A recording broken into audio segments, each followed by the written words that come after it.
I almost said today on Knife Cuts. Today on Smash Cuts, this is our final podcast before Sean goes off to record Knives Out 3. Sean, are you excited? I feel good. I feel like they're finally putting a pulse on the nation. I mean, Ana de Armas was discovered in the first one, and Ethan Hawke was discovered in the second one. So I'm ready to be the new discovery. And you know what they say, Sean Phillips, the Ana de Armas of the Northeast, Definitely. right on the other side of this. Welcome to Smash Cut. So excited to be here. We are releasing on a weird day. I'm traveling for work, as you can see if you're watching this on YouTube or seeing any of the clips. I am laying in bed in the hotel room. So just finished a long day of sessions, but we wanted to get in a little discussion about some of the crazy news that's been popping out, but also what we've been watching, which is a little bit of like stuff that's been out for quite a while, but I think it warrants discussion anyway. Well, yeah, considering that, like, I don't know, it's the last weekend in May, and they decided not to have a new release as a movie. Like, kind of, I get it, writer's strikes and all, but sort of a bonkers move that, like, literally there's a weekend in the summer that didn't release a new movie. Yeah, damn strike. All right, Sean, why don't we dive into this? And let's start with the discussion around Godzilla minus one, the only Godzilla movie in history to receive a nomination for your beloved Oscars. Sean, how did A you nomination feel? and therefore then And win. a win, yes, and a win. How could I forget that? How did you feel about Godzilla minus one? I felt vindicated. The boy was back where he belonged. The Not boy to was besmirch back. the not to besmirch the recent Godzilla movies. They're big, fun, dumb monster movies. Like I think you and Sean Chandler kind of talked about how they're Taco Bell movies, which they're not good for you, but they're a lot of fun, and I wholeheartedly agree with that. They are a lot Once of fun. again, once again, this Taco Bell cancellation on this podcast See, will yeah, not be you are. had. It I is know one. It is you're if you make the right decisions, it is the healthiest fast food option out there. Check it. Anyway, go ahead. that'll be interesting. Okay, so, I don't know enough information to debate you on that. So yes, but I think that what this movie kind of understood, and granted it's from Japan, so that helps a lot, is that there's a lot more to this than just a monster movie. Is it still an awesome monster movie? Absolutely. But this is, it went back to the setting of post-war Japan. It went back to the fact that Godzilla is the, like, result of a nuclear invasion and nuclear weapons.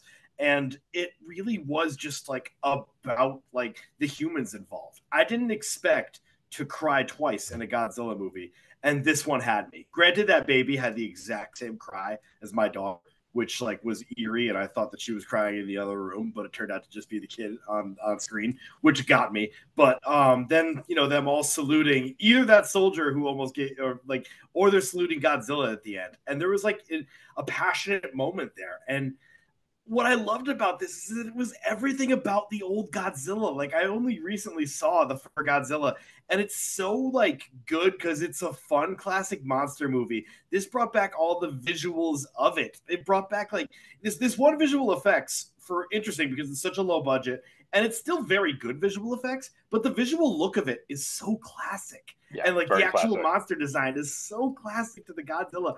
I was just so happy watching this movie, and I wish I could have seen it in theaters. I genuinely do. It is one of the reasons we're talking about it is because it just popped off on Netflix, and I'm so happy it's there that more people can see it.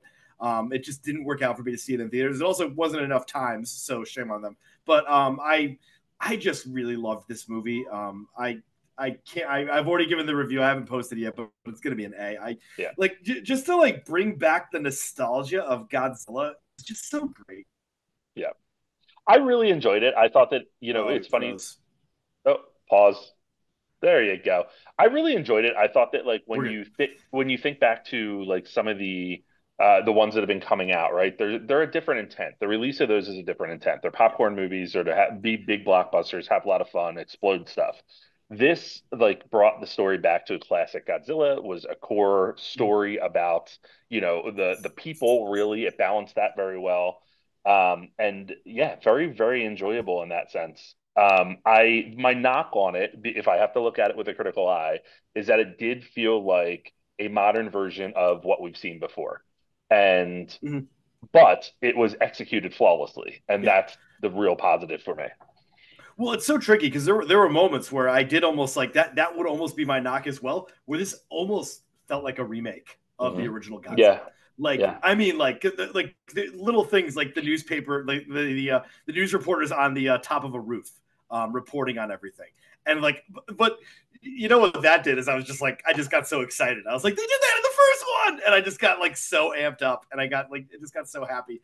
I love that they try to kill him with the bends, which is just like really like it's like let's give Godzilla the bends, and I'm like, dude, and you know what? I'll give him that. It was a little bit more of an interesting plan than the first movie, which was just like it was like a machine that turned the water into poison, like inexplicably. It was the epitome of the whatever device. Like it was like so this actually had like a more intelligent plan cooking.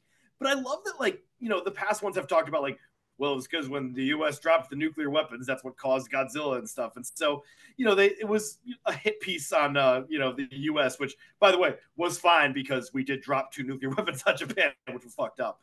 Correct. But like this one like definitely like put an examination of how Japan handled the war. And I loved that. Like this guy was a kamikaze pilot. Amazing story on this guy. Like just Yeah. absolutely. I really did not expect to know where it was going, and that was just some of the greatness. Is just like the human stories were great too, and Yeah. you That do doesn't not happen get much that. in these. Dan Stevens is fun. He's a blast. Like being a dentist in a Hawaiian shirt. I love it. But yeah, they do not exactly measure up to what was going on here. Oh god, I was so happy. Even like the dumb little like twist at the end, which I thought like was a little bit stupid and inexplicable. I was like, I don't even care at this point. I cared about them so much. I was so happy. Like Wait, I forget the it's twist at the end. What was the twist at all the right, end? spoilers, go watch it on Netflix right now. It's like basically his quote unquote girlfriend ends up alive. Like Oh she yeah, survived a yeah. nuclear blast, which no.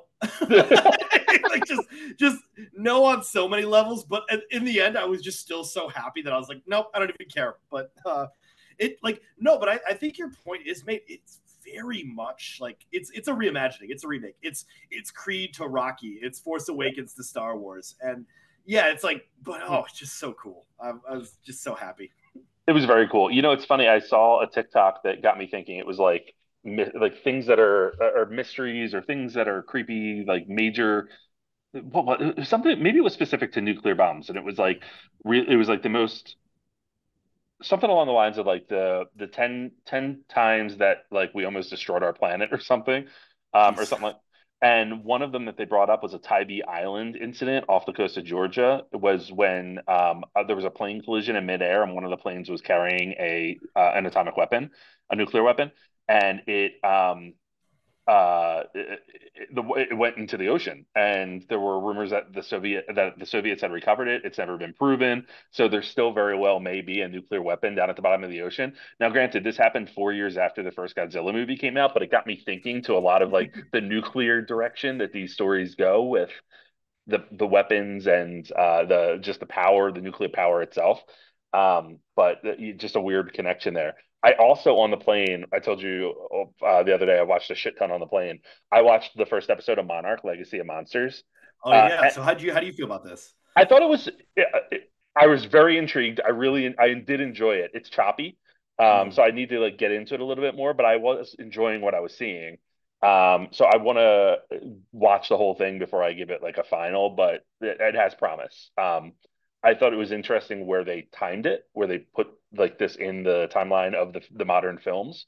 But we'll see. I don't know.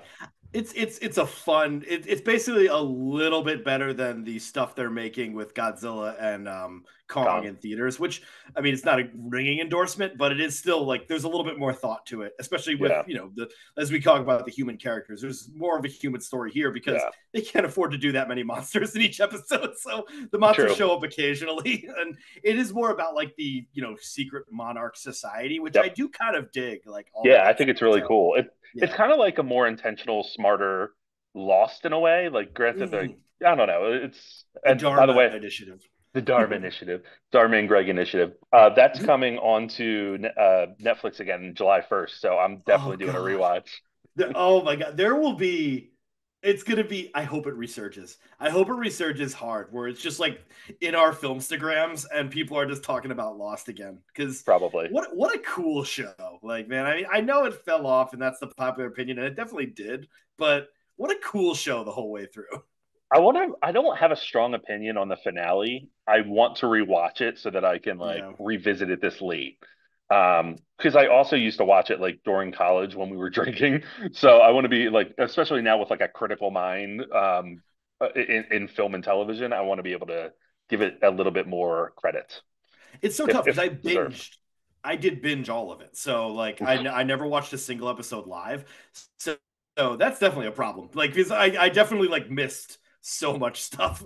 But I remember like when I was watching it one time, my parents were binging it like a few seasons behind me, and I remember I was in season 5, and then I was watching them watch season 2, and I kind of like got sad. I was like, oh man, it was really cool in season 2. It was still cool in season 5. I was still enjoying myself, but it was just so hard to like keep everything straight. But God bless them. They swung and they connected. I mean, they hit it foul, but Hey, listen, it still was a unique television experience absolutely. every step of the way. Sean, I also watched a movie from earlier this year that I had not seen, and woof indeed. This was The Beekeeper.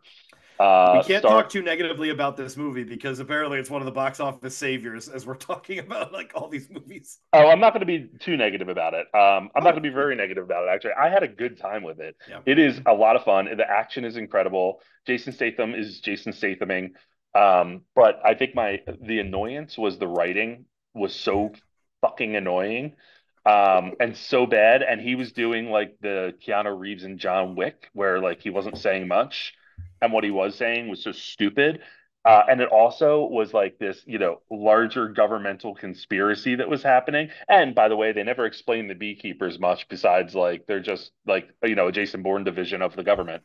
But I Because did, he's a beekeeper and a beekeeper, right? and a Like beekeeper. yeah, so that makes it fun. You got to protect the hive. And every time that they used like references to bees and hives, I wanted to jump off the plane. But um, it was fascinating. It was something that I enjoyed more than I thought I would.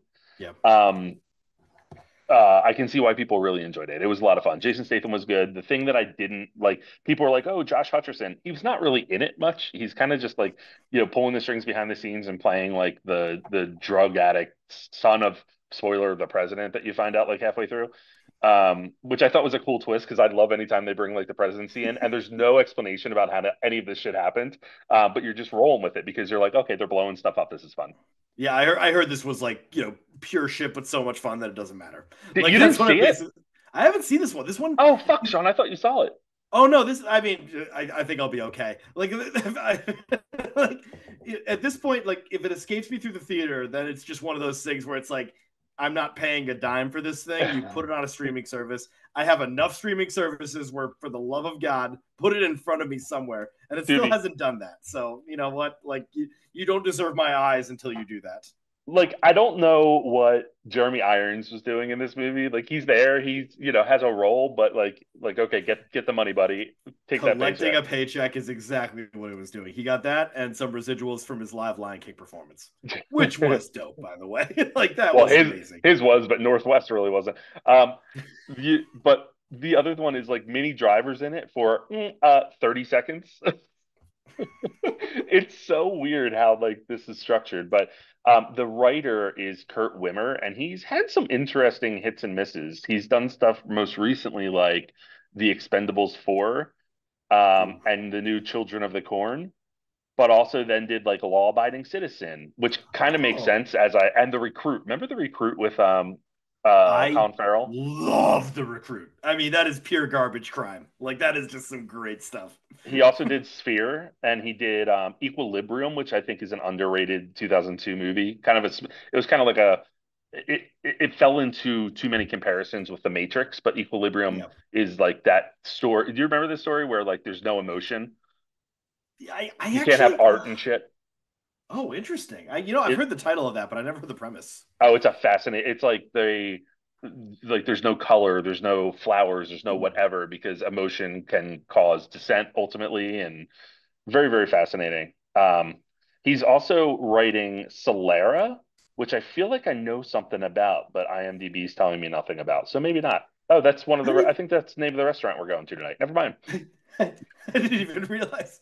How hungry are you? I Very never even hungry. realized this was. I didn't know that at the time this was directed by David Ayer, which I guess he's not getting the a David Ayer film on the commercials anymore. Which that's when you know you're having a little bit of trouble with your filmography because I, I think he cranked out. I think what happened with him is the problem is that he had like 8 movies in the can when the pandemic hit, and they all just went on streaming. And so, way too many people watched movies that normally wouldn't be watched by him. yeah, And yeah. because like let's see, Shia LaBeouf is a Latin drug cartel that went well. The tax My collector, God, I Jesus, forgot about the tax collector. he was a 2020 god, and I bet he was at home being like, shit, why did they release these? These were just gonna be on Redbox. Everyone's at Oh home my and they're God. watching them. Oh my God. Poor Um, guy. Well, one movie that David Ayer is not directing, and this is being the third movie of this trilogy, is being directed by the man whose name is escaping my mind right now, and I Ryan almost said Johnson. Matthew Vaughn, Ryan Johnson, which is terrible because I love Ryan Johnson. Had a nice chat with him before Glass Onion premiered at the film festival, Philly Film Festival. But we're getting a shit ton of information about Wake Up Dead Man, which is Knives Out 3 coming to Netflix later this year, or no, I'm sorry, next year. But Sean, this is reminiscent of Oppenheimer, where like Oh yeah. every day there was someone else, and Well, it also was the the previous Oppenheimer. Knives Out. Ironically, it was the Oppenheimer Barbie competition at the beginning because it was like this person's in Oppenheimer, this person's in Barbie, and Yep, then they kept on going back and forth. And I don't even know if we knew the release dates of both of them at that time that it was going to be the the like same day. Barbenheimer prediction. But this is getting crazy. It's getting to the point where just a look behind the curtain to everybody listening, where Joe and I are just texting the The name. name of a person, and that's it, and we already know what it means. There's going to be one where it's going to be like a celebrity died, and I'm going to text the name, and I'm like, oh wow, he's in Knives Out 3. And it's like, oh no, dead. Um, Oh my God. Well, let me run down the actual list of who's in this. We of course have Daniel Craig, right? Of course, the man returns as I almost said Benoit Benedict. Blanc, I almost said Benedict Blanc. Benedict Blanc. That would have been better. That would be We the American. Oh, this is the American version. He's playing an American. I forgot. We have Daniel Craig, we have Josh Brolin, we have Josh O'Connor coming off of Challengers, we have Kaylee Spaney, and we also have Andrew Scott. So when Josh O'Connor, Kaylee Spaney, and Andrew Scott were announced, it was so funny all the memes that were coming out around like Challengers, or that meme of like one woman dancing or standing in the middle of like a gay dance club. Uh, Amazing. oh my God, I was dying. Daryl McCormick of Good Luck to You, Leo Grande, which I'm really pumped for because I loved him in that movie. Thomas Hayden Church was the most recent one. I believe that was earlier today as of this recording. Glenn Close as well. You say this is her Oscar coming This will up. be her Oscar. This film is winning 2 Oscars. It is winning Best Casting, and it is winning Glenn Close her Oscar That's the finally. first thing you said when I started sending you the cast. You said best casting. Well, I mean, like it's coming out in 2025. They're good. Like it's gonna be an award that makes a splash. I mean, it's strange that I'm like I'm calling my shot 2 years early, but this is winning Best Cast. There's no way it doesn't. The last one is Mila Kunis. Ah, yes. And so we have to talk a little bit about this because this was met with like absolute vitriol online. And it took me a minute to remember why.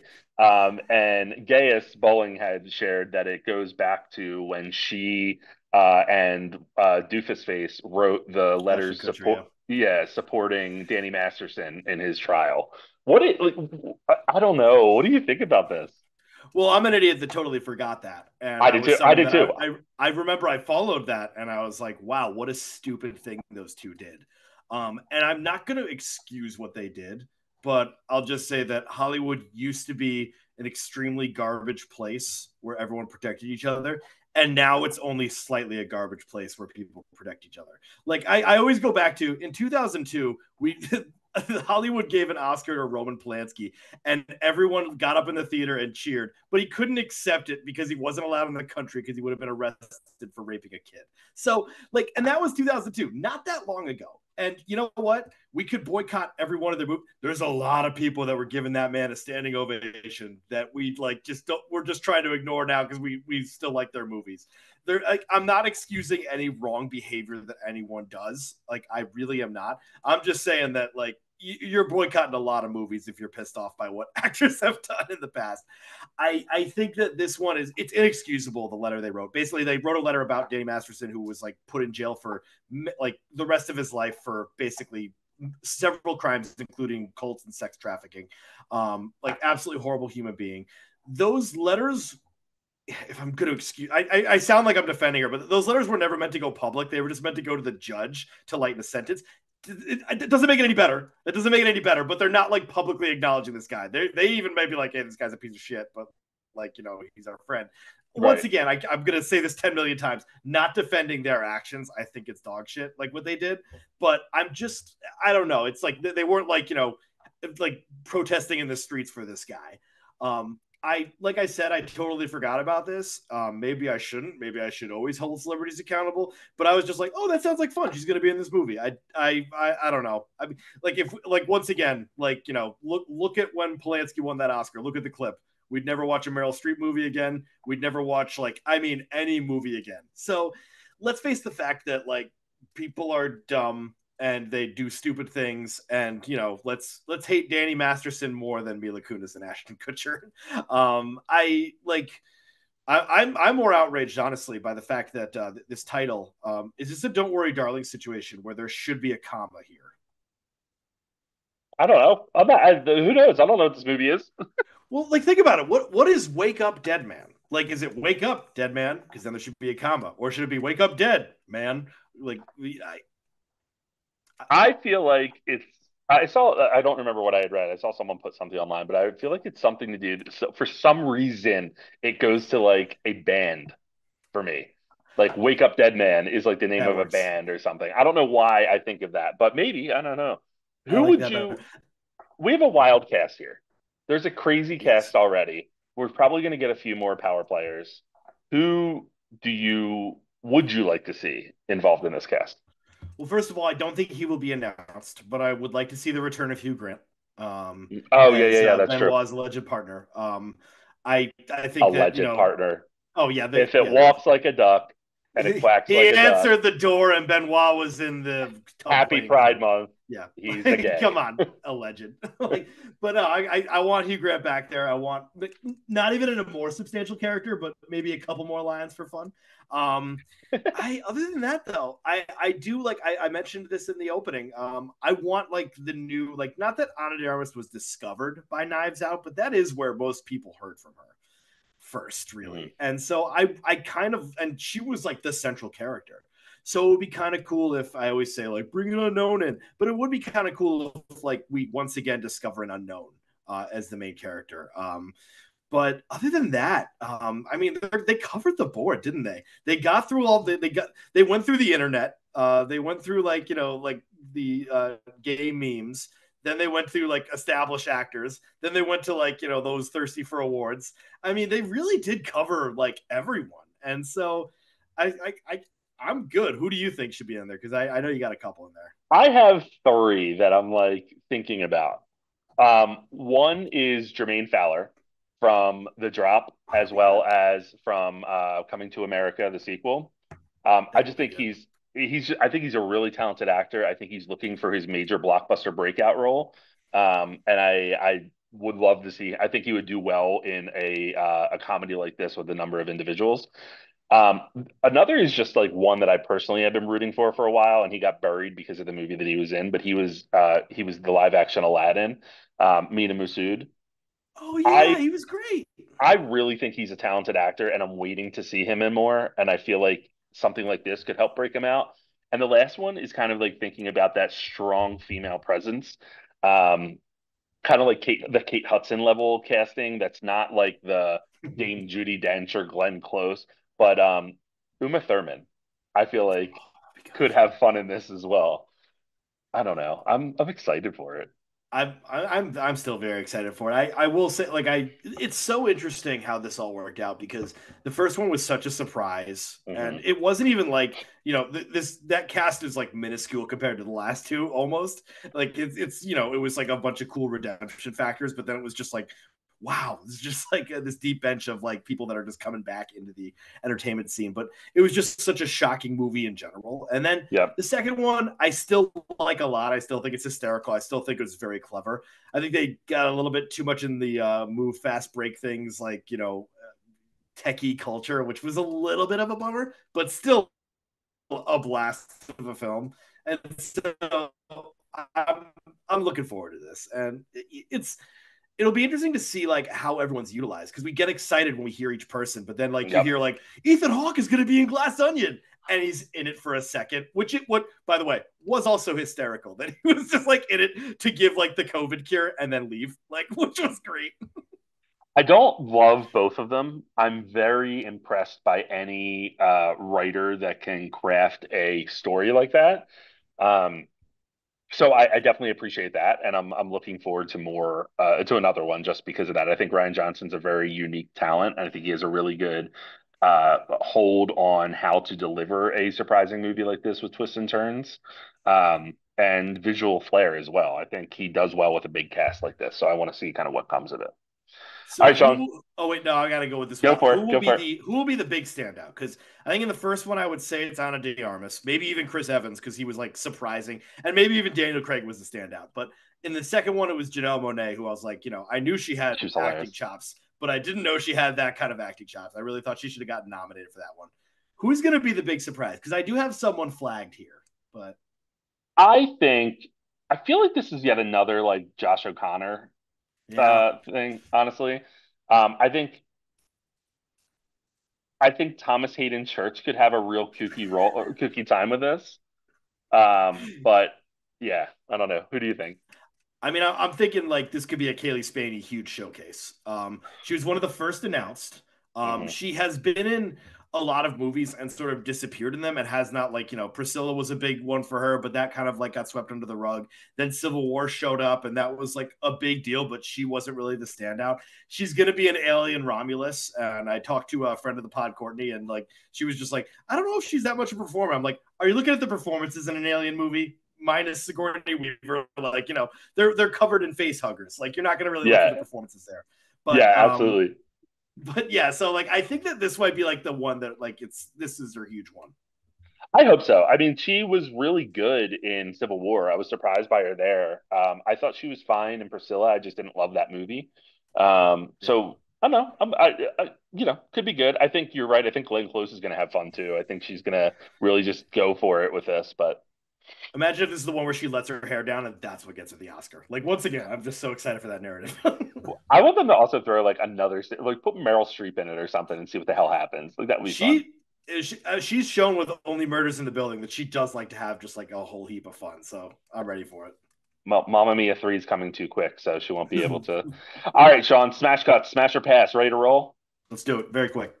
Sean Levy, fresh off of Deadpool and Wolverine, which is breaking records for advanced ticket sales and is the summer savior hopeful of the year. This one, remember when the Tenet was, is reportedly top of the list to direct Avengers 5, previously known as and potentially still the Kang Dynasty. Smash or pass? Are there going to be Avengers movies anymore? Like, that's I what I mean, thought of when I heard this announcement. Like, of are they really course going to there just are. have them? I don't know, man. Like, like no one's excited for these anymore. I will go for a bit of a pass on this, and then I'm going to put my pass in the drawer, and I'm going to take it out for Deadpool Wolverine. Because if he proves himself, then have fun, buddy. Let's do this.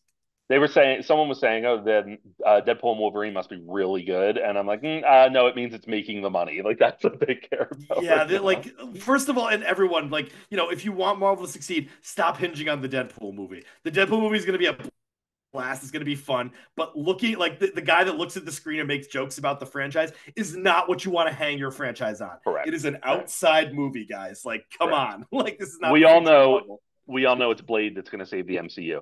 All right, Right, exactly. the new trailer for Alien Romulus has been released with the director promising a film that is a combo of Alien and Aliens.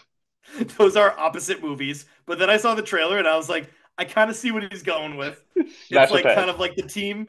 Oh, I'm smashing. I love this movie. I mean, I haven't seen it yet. I love everything about this. I'm so excited. I can't fucking wait. It does look like a combination of Alien and Aliens. I'm smashing. Yeah, I still haven't watched the trailer to be quite clear, so I need to check it out. But I It's do great. love that there's combos of the poster because it's all red. People are combining the cherry poster with Tom Holland and this one, so it looks like he's Don't grabbing do her. that. Don't do that. Um, with the missteps of Elemental and Lightyear, Pixar decided to have directors focus less on autobiography tales for the movies to be less a pursuit of any director's catharsis and instead speak to a commonality of experience.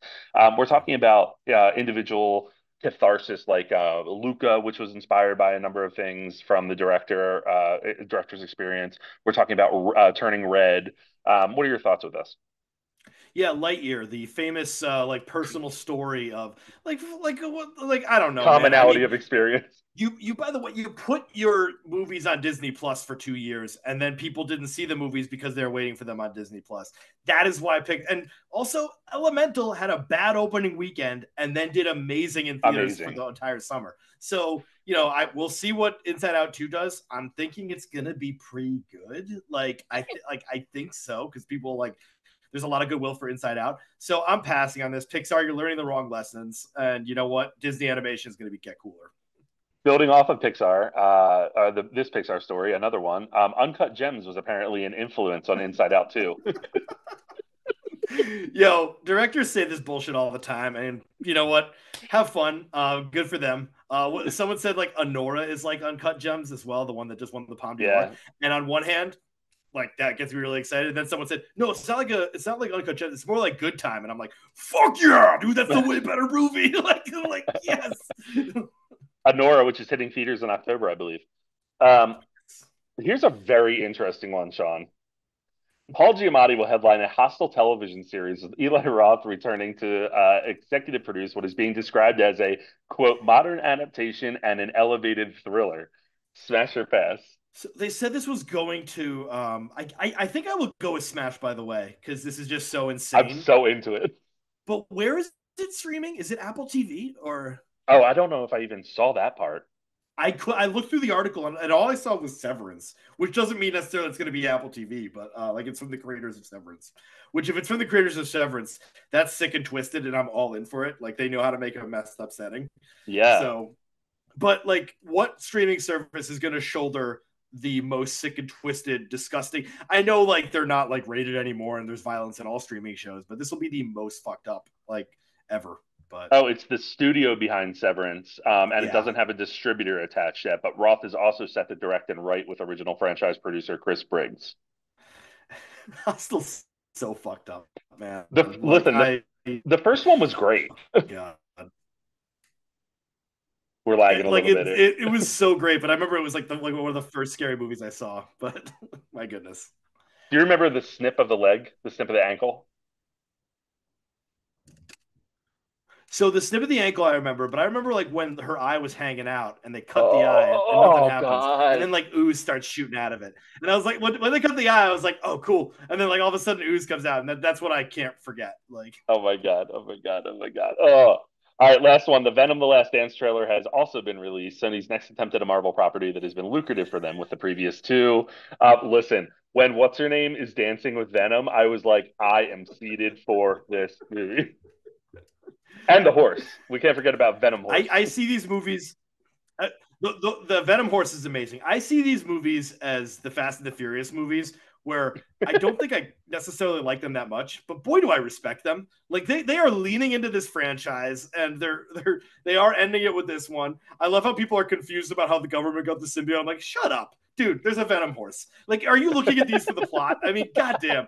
Like these are the most ridiculous movies of all time, and I'm just so excited for how like insane and dumb this is. Like the dynamic that like Tom Hardy just has fun, and like the fact that this actor who's so intense can have fun in these movies and like bring on a bunch of other great actors to also have fun is just great. I love it. I love it. You know who I didn't see in the trailer was Michelle Williams. Was she in the second one? Yeah. I genuinely can't remember. Venom 3, Michelle Williams. She's missing from the trailer. Is she out?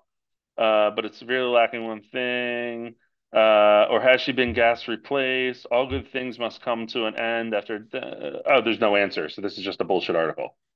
Yeah, Um, I'm looking through here. There's nothing on IMDb with her, so that's something. But there is Juno Temple, who was featured prominently in the trailer. So maybe he's got a new boo. Bad news. Her name isn't anywhere to be found on the cast list. Between that and her not showing her face in the trailer, it doesn't look good. Except that she really, really loves franchises. That's the good news. Despite the okay, I don't know, whatever. That sucks. She better fucking be in the movie. Um, Reed Scott also should be in the movie. Remember, he was the boyfriend. Reed Scott was in there. Then you got Stephen Graham's coming back. That's something. Like that's great. This movie. Oh my god. All right, Sean. Well, we hit everything we wanted to hit here. Look at that. Look at us. Look at us. Nailed it. Well, 3 hour time Smash Cutz. difference. Smash Cutz. 3 hour time difference. Two Recording on a days.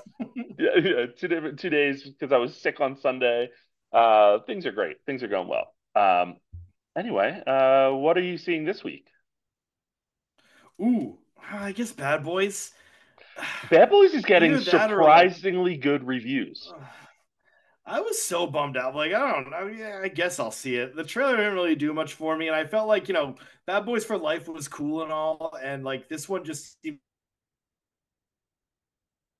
like they're trying to rehash the same thing, but it is getting good reviews, so I guess that's the one I'm going to go with. What's the other one that like I would like to see, but isn't? Oh, The Watchers or whatever. So The yeah, Watchers, yeah, it's yeah, either one of those two.